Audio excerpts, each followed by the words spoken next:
Ciao lettrici e lettori, io sono Michela, benvenuti in un nuovo video. Oggi vediamo gli acquisti fatti in fumetteria, perché sono riuscita a passare in fumetteria, ma soprattutto vi porto alla fine, insomma, degli acquisti, vi porto la recensione della lettura di uno di questi fumetti, che è in particolare Thor numero 1, con la nuova runner che è appena iniziata appunto sul fumetto di Thor.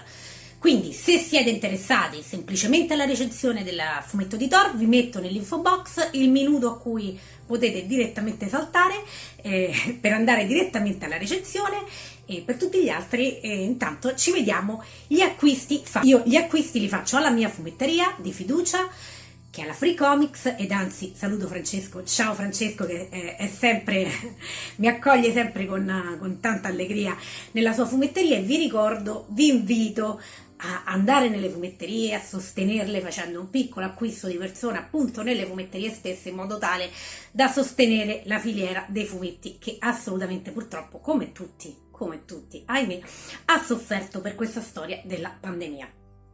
Ad ogni modo, veniamo agli acquisti. Ovviamente il primo acquisto è appunto, avrete capito, Thor, ma di questo ne parleremo alla fine del video, in cui vi farò appunto la recensione, perché l'ho letto, non ho neanche spacchettato la busta, ho letto, appena arrivato a casa l'ho letto subito.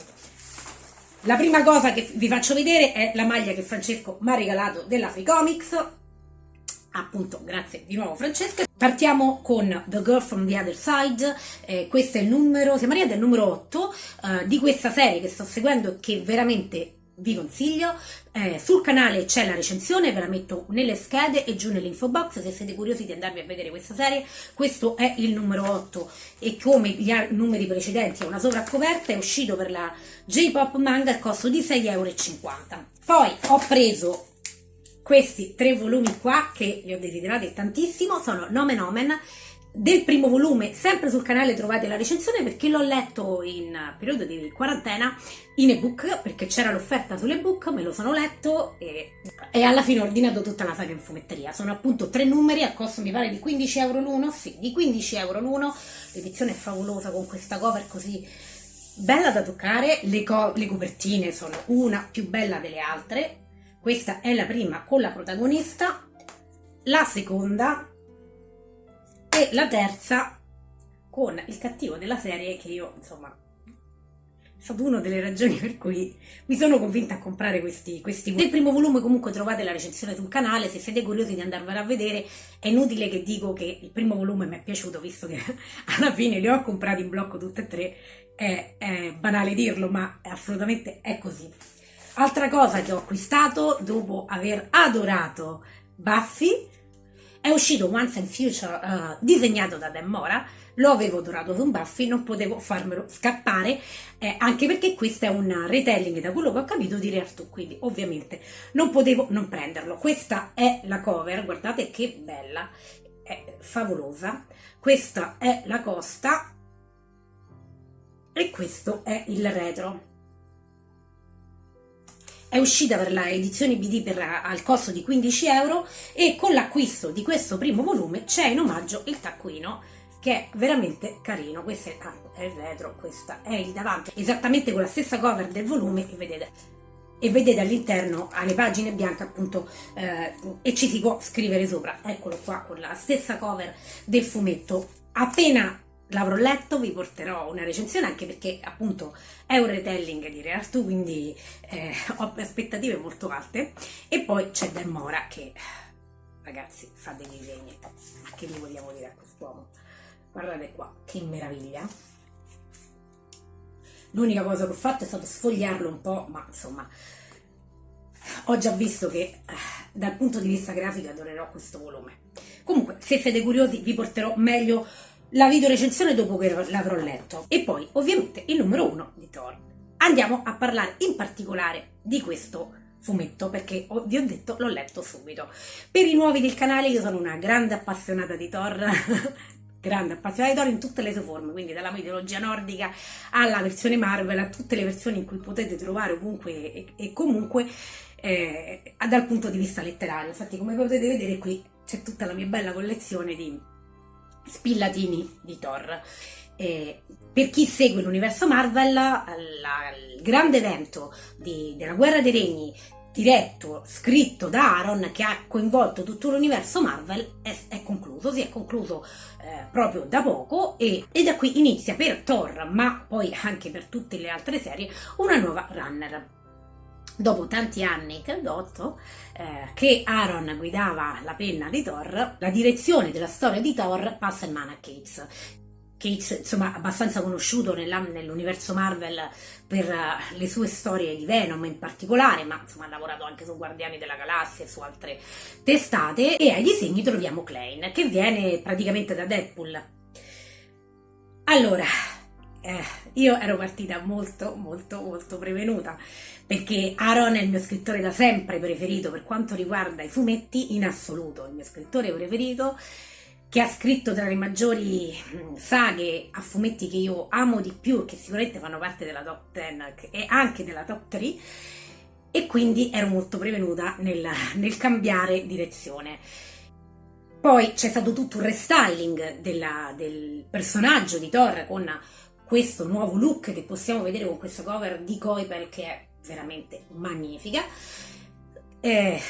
sul quale ero anche molto titubante, soprattutto per la storia del Thor in versione Super Saiyan che troviamo all'interno. Io devo dire che dopo la lettura del volume mi sono ricreduta. Per carità, rimango affezionata al Thor di Aaron disegnato da Asrar o disegnato da Ribic o da Coipel, e quindi comunque ho faticato un po' a entrare nel ritmo, ma devo dire nel complesso il volume non mi è dispiaciuto, e visto come ero partita prevenuta io, è un evento. Innanzitutto, che cosa succede in questo volume? Mi dispiace dirlo, ma ce lo spoilerano col titolo in copertina, e va bene. Ad ogni modo, la guerra dei regni è finita, Thor è diventato re di Asgard, ha perso l'uso di un braccio, ha perso l'uso di un occhio, è diventato molto più potente, anche se esteticamente molto più simile al padre, mentre molto più simile a Odino, e teoricamente anche più saggio. Quindi sicuramente un Thor nuovo, molto diverso, che appunto siede sul trono di Asgard, un Asgard ricostruita, dove c'è una rinascita della società asgardiana. Contemporaneamente già sappiamo che Loki è re del regno dei giganti, perché lo abbiamo visto nella nuova runner di Loki, quindi teoricamente una situazione idilliaca. Infatti anche in copertina ci scrivono un nuovo luminoso inizio. Tutto sembra andare per il meglio, se non che Galactus precipita su Asgard, facendo oltretutto una strage di asgardiani, e va bene. Ad ogni modo, arriva Galactus che sembra chiedere aiuto a Thor. Da questo fatto si viene a conoscenza di una nuova minaccia che incombe sull'universo. Non vi dirò di più di questa nuova minaccia, perché praticamente sono talmente poche pagine che sarebbe spoiler, se non posso dirvi il fatto che va a cambiare completamente l'origine dell'universo Marvel così come non lo conosciamo. L'universo Marvel è nato dopo la distruzione dell'universo precedente, l'unico che si salva da questa distruzione è quello che poi diventerà Galactus. Noi sapevamo che questo universo era imploso praticamente e ci fosse stato un nuovo Big Bang. Galactus rivelerà che le cose non stanno proprio così, ma che il precedente universo è stato distrutto da una minaccia in particolare, che questa minaccia stessa potrebbe tornare di nuovo per l'universo attuale dell'universo Marvel. Thor, Galactus e tutti gli araldi di Galactus, in particolare partendo da Silver Surfer Nero, decideranno in qualche modo di affrontare questa minaccia. Thor subirà un cambiamento, non vi dirò più di tanto, ma aumenterà a dismisura ancora di più i suoi poteri e cambierà completamente look, ritrovando il braccio e ritrovando anche l'uso della vista. Praticamente diventerà qua così come lo vediamo, con i capelli lunghi, un diadema sulla fronte, questa veste nera a coprire l'armatura con praticamente le stelle, l'universo sulla veste. È un cambiamento, io devo dire, ho apprezzato esteticamente, non mi è dispiaciuto, ripeto, malgrado partissi prevenuta, ma l'idea della veste con le stelle l'ho adorata assolutamente. Il nuovo Thor, vista alla fine che ci sono una serie di cover gallery che ce lo mostrano meglio, non mi è dispiaciuto. Abbiamo questa scena che insomma ha avuto molti meme online in una versione in cui Thor è praticamente Super Saiyan, ma io credo si rifaccia al fatto che in questa scena, in questo momento, Thor sia investito da enormi poteri, quindi probabilmente avrà acconciature più soggette alla gravità nei prossimi numeri, nei numeri futuri. Quindi devo dire, anche questa scena non mi è dispiaciuta. Probabilmente le molte critiche a questa scena, secondo me, sono dovute al fatto che molti non hanno letto il volume, perché è inerente a quello che succede in quel momento e secondo me ci sta, malgrado non sia il Thor che noi conosciamo, ci sta. Che cosa penso di questa nuova run? Innanzitutto io, viste le tante saghe in cui c'era sempre la rincorsa a una minaccia più grande di quella precedente, quindi sempre più grande, mi aspettavo un abbassamento dei toni, con una minaccia magari più intima, più interna ad Asgard, e invece no, troviamo una minaccia ancora più grossa della precedente. È un po' stancante, devo dire, questa cosa della minaccia sempre più grande della prima, e all'inizio ho detto, oddio, che stress. Invece m'ha incuriosito, malgrado mi vada a toccare insomma i cardini dell'universo Marvel, però ci sta, non rivoluziona troppo, quindi m'ha sicuramente incuriosito, mi ha messo la voglia di leggere.